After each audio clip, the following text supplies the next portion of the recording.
Да живее българското кино. И Viva el cine búlgaro y español. Thanks,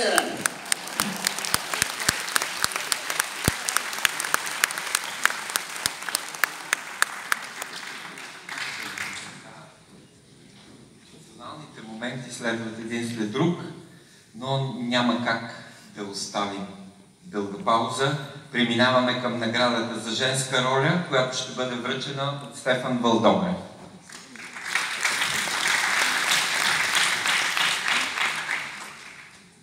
За майсторската трансформация от педантична учителка по български език в лишен от морален компас измамник, наградата за най-добра женска роля се дава на Ели Скорчева за уроците на Влада.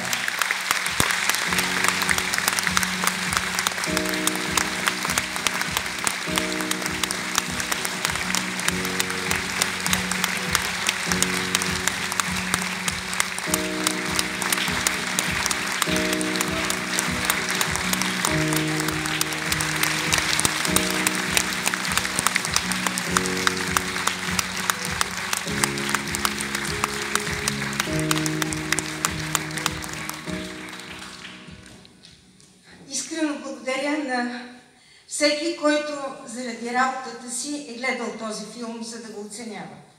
Искрено благодаря на всеки, който е влязъл в залата, за да с любопитството да го види. Но всъщност най-много съм благодарна на всеки един член от екипа на този филм.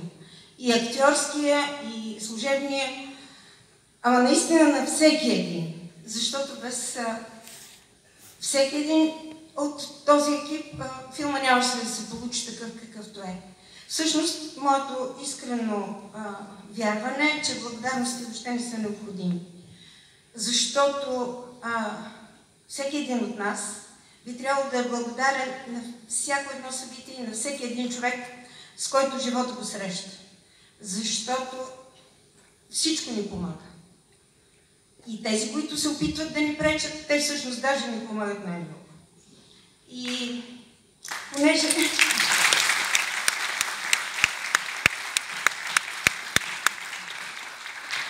няма важни неща за казване, искам да си пожелая важни неща за правене. И също така да пожелая огромен успех на българското кино в бъдеще, все по-голям и по-голям, и на неговите творци, и най-после да стъпим на световна сцена.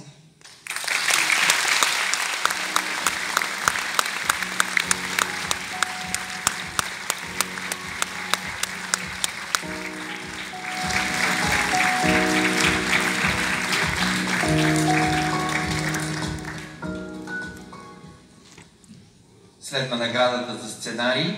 Мотивите за нея ще бъдат представени от Зорница София.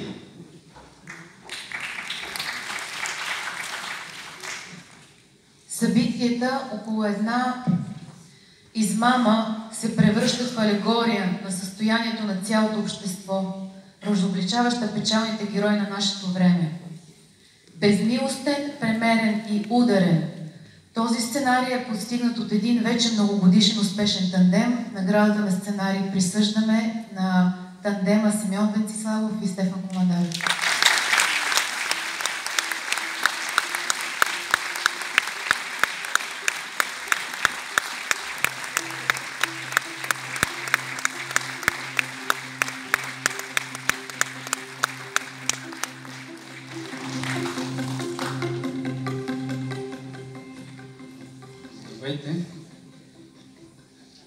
Аз първо искам да кажа защо нямаше да съм тук. Със сигурност нямаше да съм тук тази вечер, ако Стефан не беше събрал един екип от невероятни професионалисти, които измръзнаха от студ в Шумен, докато аз седях на топло в София и работех по нов проект. Така че без тях този сценарий ще се остане един файл в компютъра и със сигурност не беше лесно още с започването на работа по филма, но в крайна сметка сега сме тук. Със сигурност нямаше да съм тук, ако не беше Ели Скорчева и всичките актьори в този филм, които са невероятно зверски професионалисти, които ако живееха в друга държава, щяха да са звезди от световно ниво. Искам тази награда да я споделя с още двама души. Едното е майка ми, която в понеделник имаше рожден ден. Благодаря. А другото е сина ми, който се надявам, че ще ми прости, че не съм през цялото време с него и че един ден ще погледне назад и няма се срамувам от това, което съм направил. Благодаря.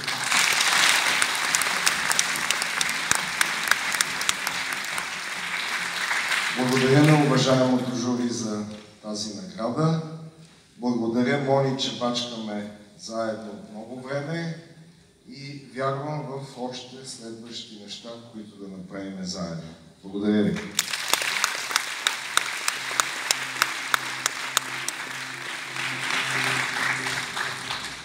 Следващата награда е отличието за операторско майсторство. То ще бъде обявено от Стефан Вълдобрев.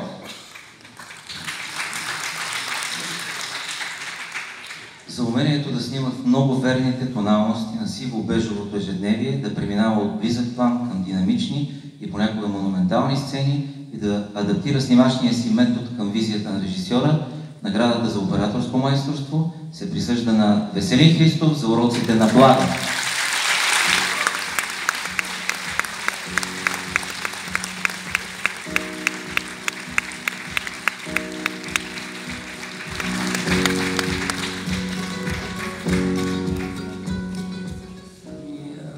Много благодаря на журито за това, че на нашия филм избра да даде тази награда.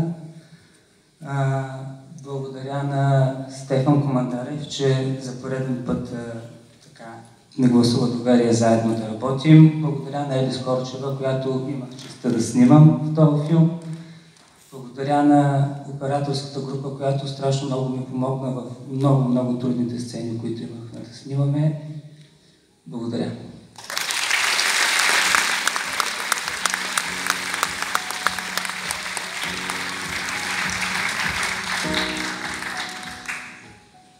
Следващата поред награда на тази церемония е наградата за режисура. Моля Зорница София да представи мотивите на журито и да обяви носителя на наградата.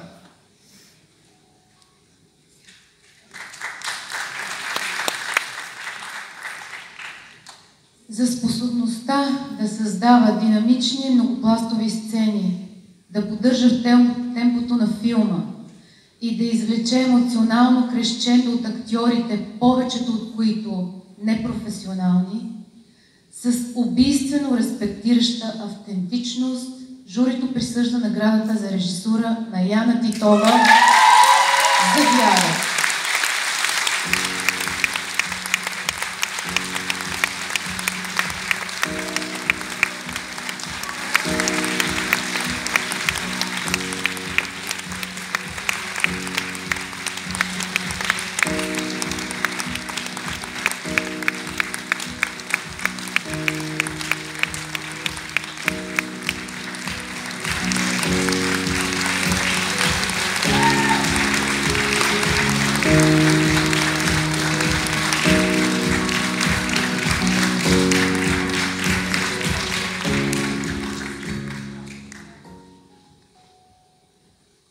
Много благодаря.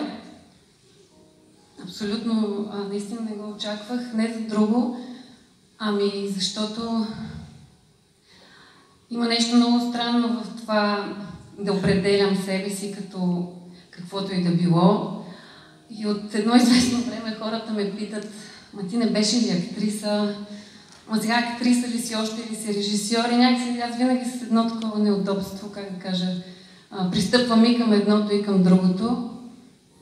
Но истината е, че все повече се чувствам много повече режисьор и някакси тази награда сега за мен е един празник и едно много лично признание, което може би и аз самата трябваше да направя пред себе си, че целият ми път до този момент, през всичките неща, през които съм преминала, са ме довели до това всъщност да бъда режисьор.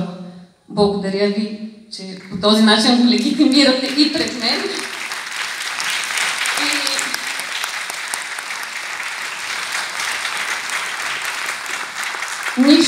това, което направихме във филма, нямаше да го има. Първо, ако филма не беше спечелил от субсидия от НФЦ, за което наистина ние дълго време чакахме и всеки път си казвахме, има защо. И наистина имаше защо, защото през цялото време вярвахме, в тези 9 години, в които филма се развиваше, докато стигне до този момент, че нашите главни актриси още не са пораснали. И това беше така. Благодаря искрено, изцяло на Маргарита Стойкова, която ми се довери. Благодаря на Ваня Райнова, която повярва от първата ни среща в този проект. Благодаря на мъжа и Светло, който също се стана с нас в пълна сила. Благодаря на Алек, който се върна в този проект. Той ми беше отказал да го прави. Каза, че не, повече с мен такива неща няма да прави.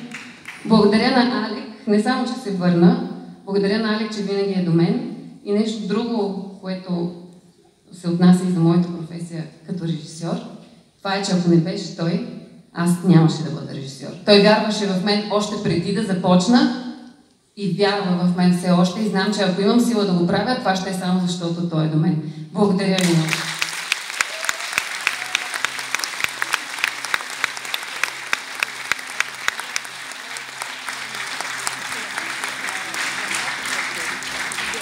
Искам да поканя на сцената Ралица Герасимова, заместник-кмет за култура на град Варна. Град Варна е града, в който се е родил този фестивал и вече повече от 60 години е едно от най-важните събития в културния календар на града. Надяваме се да продължи да съществува и да бъде все по-важен факт от културния живот на град Варна.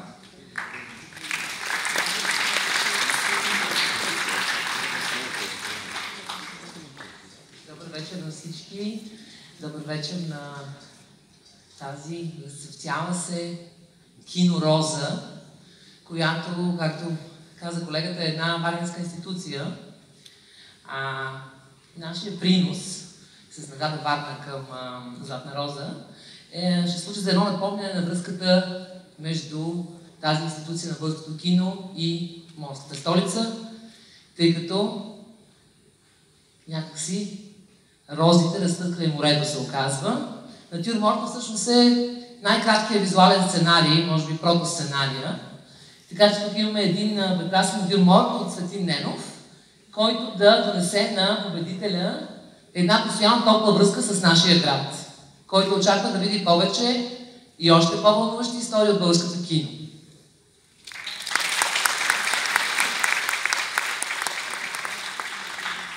И специалната награда на град Варна отива за една незабравима дебютна роля, изпълнена с енергия и страст. Наградата на Варна получава Маргарита Стойкова за филма Диада.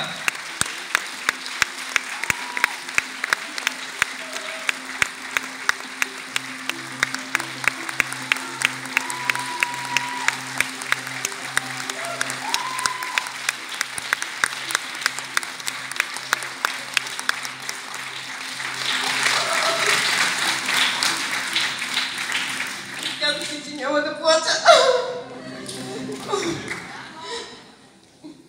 Този филм значи страшно много за мен.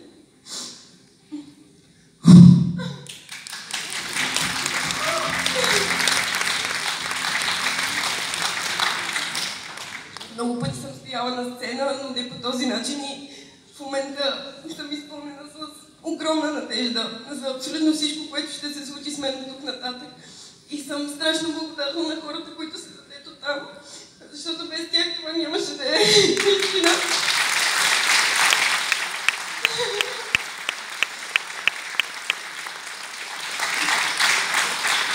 Благодаря на майка и баща ми, които не се отказаха от мен, въпреки че ще стана актриса. И... Това е най-великото чувство на света. Много ви благодаря, наистина.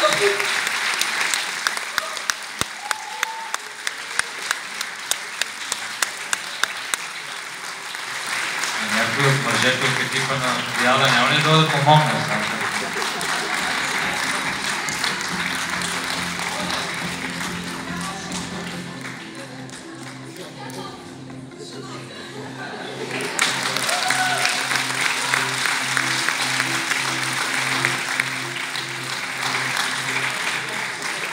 Следва главната специална награда на журито за пълнометражен филм. Тя ще бъде връчена от Стефан Вълдобрев.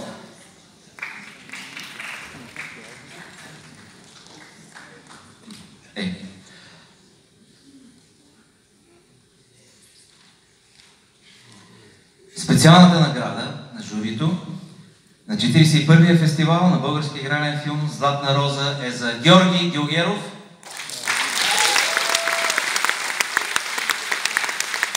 За огромния му принос към българската кинокултура, за майсторството му, за трайното му присъствие и подкрепа на поколения млади кинотворци и за вдъхновението, което дава на всички нас, както и за постоянните му усилия за преосмисляне на българската история с уважение, без популистко патриотарство, особено значителни в съвременния контекст. Георги Георгиеров.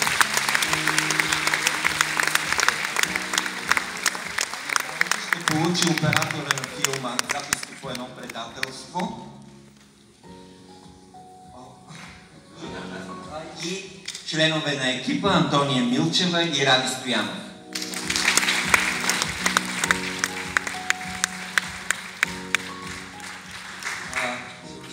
Защо аз говоря, аз също не знам. Имах честта да участвам в този филм и зад камерата, и пред камерата.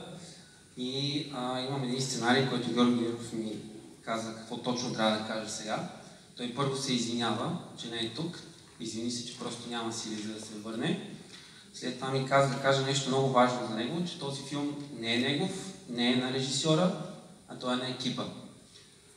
Затова на сцената излезнаха Антония Милчева, втория режисьор на филма, монтажист и Веско оператор.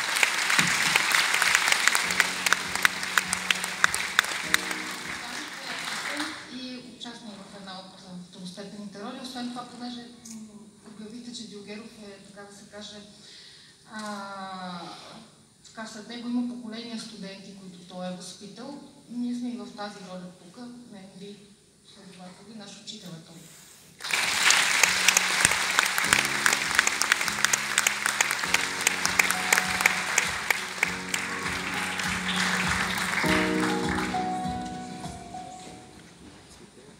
Остана единствено да обявим голямата награда за пълнометражен филм.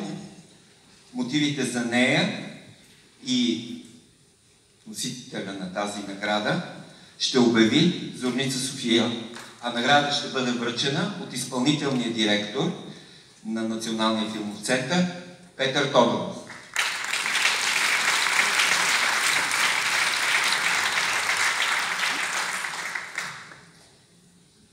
В рамките на конкурсната програма на 41-я фестивал "Златна роза" се сблъскахме с един феномен. Гледахме два феноменални филма, които освен, че бяха еднакво силни, влизаха в много интересен диалог един с друг.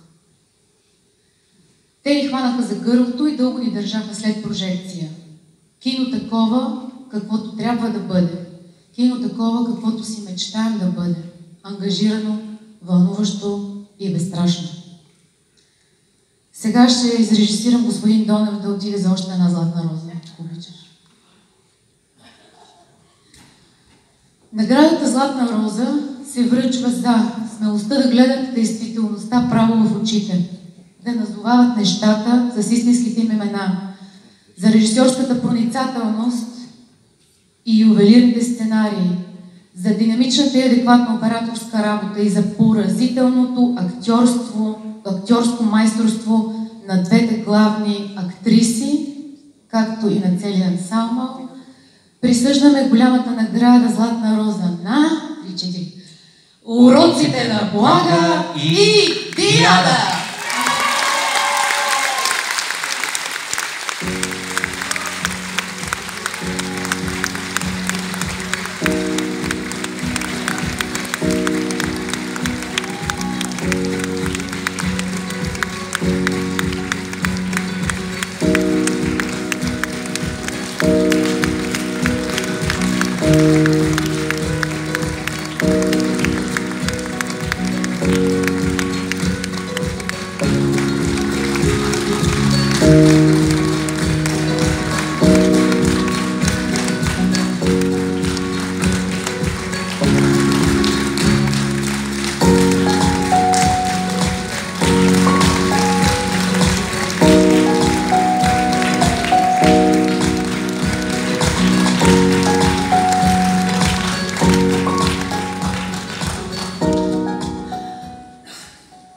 Това пък съвсем не го очаквах. Много благодаря на журито за тази награда. Още по-специална е, че е споделена и за мен е чест да споделя тази сцена в това си качество с моя филм "Редовното филм" на Стефан Командарев. Много благодаря. И едно нещо ще кажа само, колко и да не ви се вярва, този филм беше толкова лесен за правене. Благодаря на целия си екип. Страхотни сте.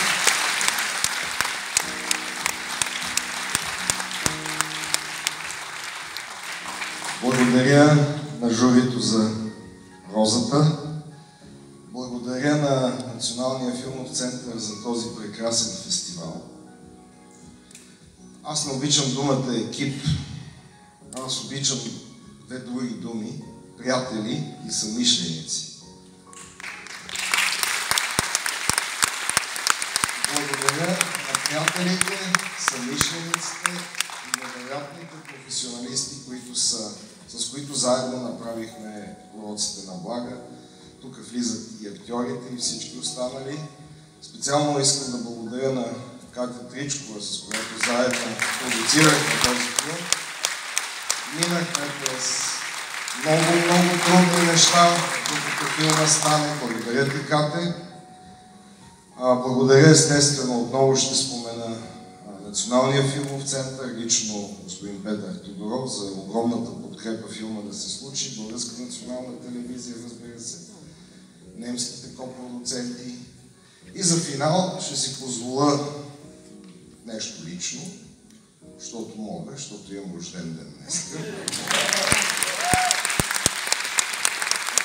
Не съм го правил до сега, но искам да благодаря на хората, които толкова време ме търпят и ми помагат.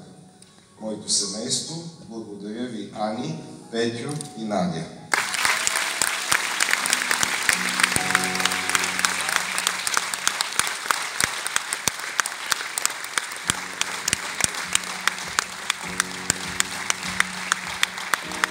Честито на всички наградени и нека да е стимул за тези, които не са наградени, да следващата година да дадат с по-добри проекти и да бъдат наградени. Искам да поздравя продуцентите на двата филма, които са, както стана дума, Катя Тричкова и Ваня Райнова. С тях беше много лесно да се работи на мен като директор, защото те абсолютно всичко изпълняваха в срок, даже някой пъти предсрочно. И ние се опитвахме да вървим заедно с тези филми едновременно. Те са в момента готови едновременно получават "Златна роза". Много близо ще излезат едновременно до екраните в България. Моля, призовавам всички да отидат да ги видят, тези, които гледат във Facebook Live в момента, защото това са два много добри, отлични български филма, наистина.